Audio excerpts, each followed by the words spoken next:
In the former CDF assembly hall. This was dominated by our central CDF detector, which was assembled here, and which is in fact pictured behind me.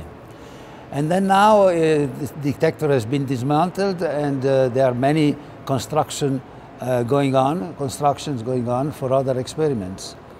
This is where we are. It's a really workshop. CDF means Collider Detector at Fermilab.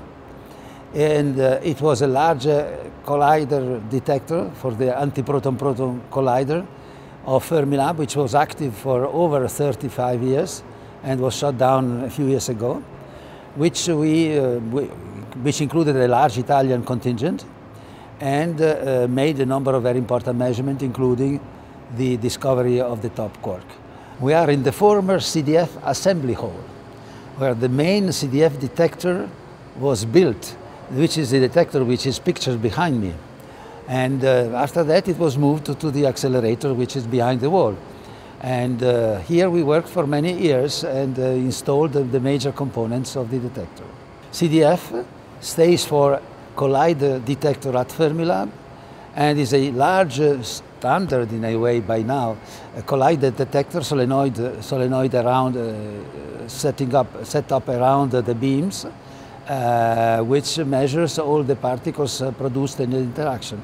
This was installed on the Fermilab proton-antiproton collider of 2 TeV energy, which was operating until 4 years ago, worked for 35 years and made a number of important measurements, including the discovery of the top quark. The Italians had been there since the very start, and we were a very large contingent, a very large group in the collaboration. It was founded 50 years ago, approximately so, by a political decision of the federal government, who decided to impose the destination to this new endeavor of a square of land, which is about 2 miles in side.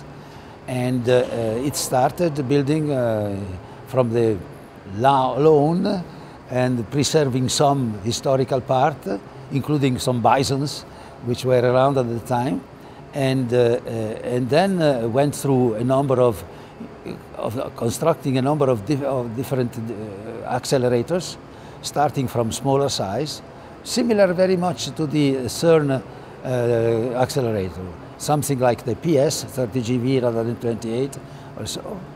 And then the main accelerator was reached 400 GeV later on, and it was working until 10 or so years ago. And then after that, they built a new ring, which was a superconducting ring. Actually, it was the first superconducting accelerator built in the world, which from the energy of the main ring, from 300 or 400 GeV, so increased the energy of the beams to approximately 1 TeV. And that was turned into collider because at the same time it was a source of antiprotons was built.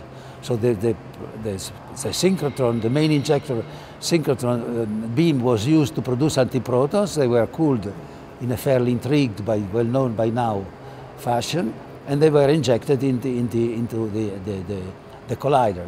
So the collider worked with 2 opposed beams, one of antiprotons, one of protons, which is very well known, of course, by now at CERN as well. Well, at some point, this was announced to be the frontier energy machine. The CERN SPS collider reached some 600 or so GeV center of mass, had discovered the W and the Z. There was a big glory, and so the prestige of this type of accelerators was great at that point. And the United States decided to build a machine which would reach 3 times the energy of the CERN collider. And at this point, that was a new machine, and it was a frontier endeavor. So I decided to come because it was going to be the best in the world. It was actually a great experiment, a great collider, a great machine, and CDF was a great experiment, very successful. the first mini vertex silicon built with silicon detectors, mini vertex used in these type of experiments, surrounding very close to the interaction point surrounding the beams, was installed here, and it was an Italian project, incidentally. And so the group, our group was very strong, and we contributed to the electronics, to the calorimeters, to the trackers, silicon trackers, and so on. So it was a very long, glorious period for the entire laboratory, for the CDF people, large collaboration. We were about 650 people, and the Italians were typically 12 or 13% of vote. So not a majority, but a strong group. A strong, also qualitatively important. And so we lived here, I lived here for so many years that I don't know now how I could live differently by now, incidentally.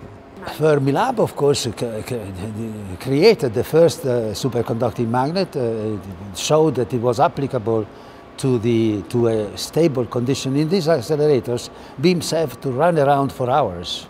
So it's not just by giving a big shot, lots of energy to a bunch of particles and get them out of the machine.